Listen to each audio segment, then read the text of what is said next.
Hello to YouTube. It's Randy with 3D Junk Removal and Rentals. I just wanted to jump on here real quick and kind of go over. It's Sunday afternoon. I just went and did a job. The one that I talked about yesterday. It was a prepaid lead off of Thumbtack. So like, I know the customer paid $168, and I think I'm getting $148 and some change. I'm still gonna have to figure it out with them. I haven't set up a direct deposit. I keep trying, but it's telling me there's an error. So I'll have to figure out the money situation later with Thumbtack. That's not a big deal. I just wanted to come on here. It was actually shocking when I pulled up because it was at a storage facility, and the details kind of said scrap metal and construction debris. So I thought it was going to be, I really wasn't sure. I thought it was going to be a little bit of a pain in the butt, kind of stuff, metal and concrete and stuff. But I pulled up and he opened up the storage door and he's like, you want some pallets? And I said, there's a stack of pallets there. And I'm like, well, no, not really. I don't really need any pallets, but where's the stuff up I'm picking up? And he's like, well, this is it. This is it. It's the pallets. And I'm like, oh, okay, that's all. And he's like, yeah, it was just it's just these stack of pallets. I'm like, oh, well, the lead said, other stuff. And he's like, yeah, Thumbtack doesn't give you very many options. So I'm like, oh, cool. This ain't much. It was like 11 or 12 pallets. And it was him and another worker. I guess he's the owner or manager there, but it was him and another worker were standing there. So we just loaded them up onto a trailer. Took less than 10 minutes. Wasn't hard at all. And the customer said, he used to have a regular guy that would come do this stuff, but he called him on the phone, and no longer the phone number doesn't exist no more. So it's more than likely it's probably a somebody who started out and couldn't succeed at it. And I found out kind of why a little bit. I told I was telling the customer, because he took my info down to call me in the future when this happens. He says he's got some every so often. And I'm like, man, if I knew it was just this load of pallets, I would have picked it up for like $60. And he kind of got a little upset with me, like, $60? No. Why would you come over here and pick it up for $60? He's like, don't sell yourself short. That's exactly what the other guy did. And he was charging me $120 loads for things that people were quoting $500 for. And he said the other guy was charging $120. And more than likely, as we got to talking, he probably went out of business because he was charging, his prices were too low. So, and that customer's like, no, I'm completely happy with paying $160 to get these few pallets taken away. Don't sell yourself short, and don't try to, make sure you're paying for your time. And I'm like, yes, sir. In the future, that's pretty much what we did. We set it at that same price, like $150 or $160 is what I would pay to come by and get about 10 pallets every time. But the thing is with me, because of the land I have, and we have actually been driving around trying to find pallets, because our kids, me and my girlfriend together, we got 7 of them, so they love playing out in the woods, and they're trying to build tree houses and stuff. And so we've been looking for pallets so that the kids can go tear them up and play around with them, whatever. So to me, it's just, something I'm definitely going to use. So I'm like, well, heck yeah, I'll come pick them all up for $150 anytime. But what I mainly came on here for was to say, kind of like I just posted a video yesterday about me saying I'm kind of up my price a little bit. I'm trying to get a little bit more legit, and with that comes regular pricing. Not trying to blow out my competitors or anything. I think I want to get it at the same level they're at, and so it's more of like customer service that we're fighting against, not necessarily because I'm so much cheaper than everybody else. Because I want this to be a legit business, and I want it to be around for the future. So in order for that to happen, you can't be doing these prices that I'm doing. The only way I'm getting away with it is, one, I have the land, so I'm not I haven't been to the landfill yet, and a couple other ways with my vehicles, but the main reason, so if you want it to actually stick around and be legit, you got to work on your prices. I say this to y'all because I'm pretty much talking to myself. I have to learn. I got to work on my prices. I've got to remember that, you know, same as my full-time job. Our hourly rate and my regular one's $4.95 an hour is what I charge, you know, give or take. And a lot of people don't want to pay it. But the mentality there is, you know, I don't want the customer that doesn't want to pay that. We're only looking for the customers that will pay it. We got so much work there. We're working weekends. We got multiple crews. We have jobs we can't even get to, and so the customers will pay it.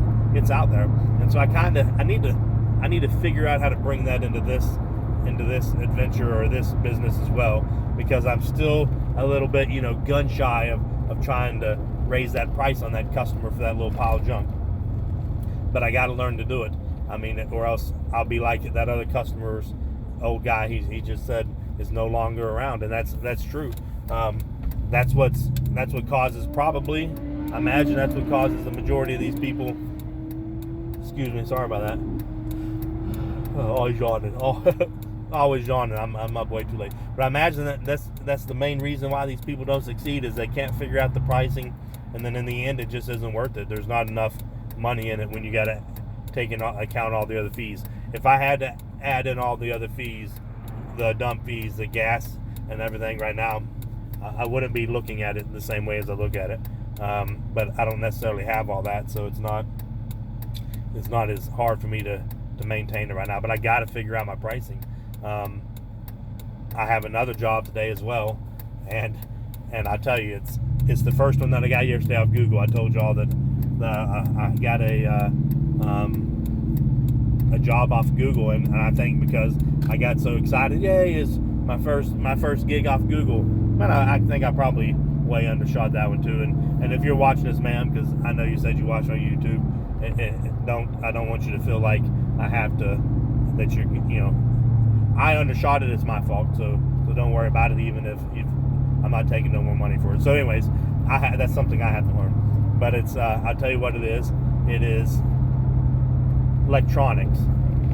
She said a lot of old phones, a lot of printers and computer parts, and a big screen TV like the old style that rolls around on the wheels. And originally I'm like, before she said the big screen TV, I'll tell you the other stuff, I said $60. Oh, and a radio of her dad's, an old stereo. And so because in my head I thought, well, if it's, you know, stereo is pretty cool. I like old school stuff. If it's still salvageable, I'd probably use it. But I quoted her at $60, and I don't know if it was because she's a nice old lady, I could tell on the phone, or if it's because I got excited about Google. But you know, the quote is pretty low. And then when she added it, and then she said, oh, but we also have the TV, I just threw $15 on there. I said, okay, I'll make it $75. $75, because I mean, in my mind, I haven't seen a picture, but how much electronics can one person have? I don't assume I'm about to go there with a whole trailer load of phones and computer parts.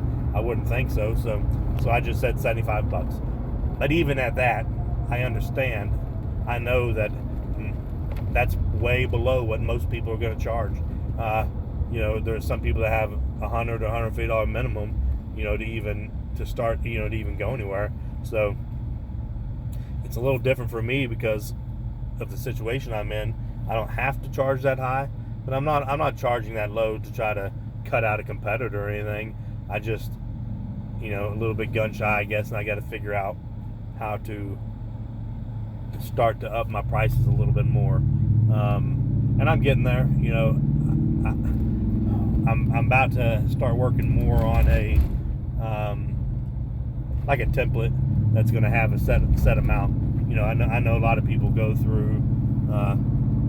I know a lot of junk people are basing it off of the size of their trailer, and I wish I've done that so far, because a couple of these, excuse me, sorry, a couple of these jobs that I've bid $150 on, I've filled up a truck and the trailer, so I know that I'm way selling myself short. And if I want to stay in this business, if any of us want to stay in this business and continue, it's not about trying to cutthroat the organization so low that that nobody can survive. I mean, that's not what it's about. I need to do more research on my competitors and figure out the price range everybody else is at, so that I can get up there to them, and so that I can stay in business. I don't want to be sitting out here doing this for $60-$80, you know, for the rest of the time. Although right now I'm in a situation where it does, like, all this money, you know, it's just, I'm just in a different one. I don't have to use it to continue. I don't have, you know, I don't have to have the money necessarily to survive, because I got my full-time job. So it's just stacking up and waiting until I'm ready to start this one full. But anyways, I just wanted to jump on here and say, you know, it's just another reason why I feel like that I got to figure out these pricing. I got to raise them. I got to get more like the rest. And that customer right there just proved the point. The fact that, you know, he believes the other competitor went out of business because he's trying to sell himself too short and charge too little. And this guy's told me, you know, he's completely happy with paying $150, $160 for his load of pallets, which is like 11 pallets, and not the $60 that I originally told him, or not originally, but that I told him afterwards. And he wasn't going to pay that, so that's cool of him to kind of, you know, it's just kind of an eye opener. I gotta figure it out. I don't necessarily have to be as high as my competitors, because I don't have the same kind of overhead, but I need to at least make it worth my time, and charge for my time, you know, so that it'll be lucrative enough to continue it in the future. Anyways, just wanted to jump on here and say that, just in case anybody else is struggling out there with their pricing and how to do it. There is no one way. Every one of us has got a different way, and just whatever works for you works. Right now, you know, these prices are working, but, you know, I know I need to figure it out and get them raised up. But anyways, I just wanted to get on here and say that. Hope y'all have a good day. God bless you.